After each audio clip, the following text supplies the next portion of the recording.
السلام علیکم۔ دو آدمی ایک قریشی خاتون کی خدمت میں حاضر ہوئے اور اس کے پاس 100 دینار بطور امانت رکھ کر کہا، جب تک ہم دونوں اکٹھے ہو کر اپنا مال طلب نہ کریں تب تک آپ یہ امانت واپس نہیں کریں گی۔ ہم دونوں کی موجودگی امانت واپس کرتے وقت ضروری ہے۔ اس عورت نے ان کی امانت رکھ لی اور اس پر 1 سال کا وقفہ گزر گیا۔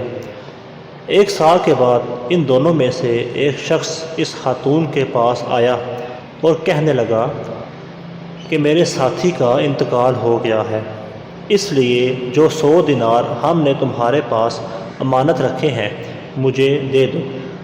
خاتون نے امانت حوالے کرنے سے انکار کر دیا اور کہنے لگی، تم دونوں ساتھیوں نے میری امانت رکھتے ہوئے یہ شرط رکھی تھی کہ میں تم میں سے ایک کی غیر موجودگی میں مال دوسرے کے حوالے نہ کروں، اس لیے میں امانت تیرے سپرد نہیں کر سکتی۔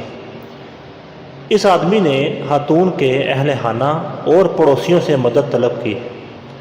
ان لوگوں نے اس خاتون سے سفارش کی کہ اس کو امانت دے دو کیونکہ اس کے ساتھی کا انتقال ہو گیا ہے۔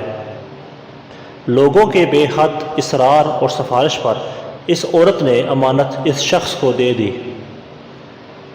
ادھر اس بات کو 1 سال اور گزر گیا تو دوسرا شخص جس کو اس کے دوست نے مرا ہوا ظاہر کیا تھا اس عورت کے پاس آیا اور آ کر امانت طلب کی۔ خاتون نے بتایا، تمہارا دوسرا ساتھی آیا تھا اور اس نے بتایا کہ تمہاری وفات ہو چکی ہے، اس لیے میں نے امانت اس کے حوالے کر دی۔ وہ شخص اس عورت سے جھگڑنے لگا اور کہا کہ میں تو زندہ سلامت ہوں، میری امانت واپس کرو۔ عورت نے کہا کہ میں تو رقم تمہارے ساتھی کو دے چکی ہوں۔ اب اس عورت کے خلاف مقدمہ حضرت عمر فاروق رضی اللہ تعالیٰ عنہ کی عدالت میں پیش کر دیا۔ عمر فاروق رضی اللہ تعالیٰ عنہ نے دونوں کا مقدمہ سنا اور چاہا کہ اس کا فیصلہ اس آدمی کے حق میں کر دیں۔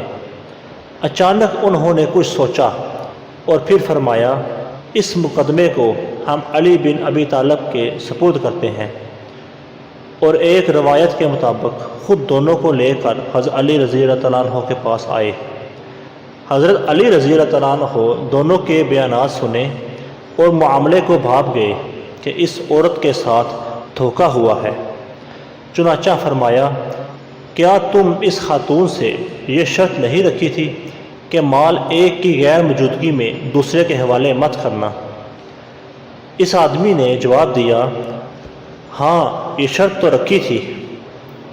حضرت علی رضی اللہ تعالیٰ عنہ نے فرمایا، تمہارا مال ہمارے پاس موجود ہے، اپنے ساتھی کو بلا لاؤ تاکہ میں تم دونوں کا مال تمہارے سپرد کر دوں۔ جزاک اللہ۔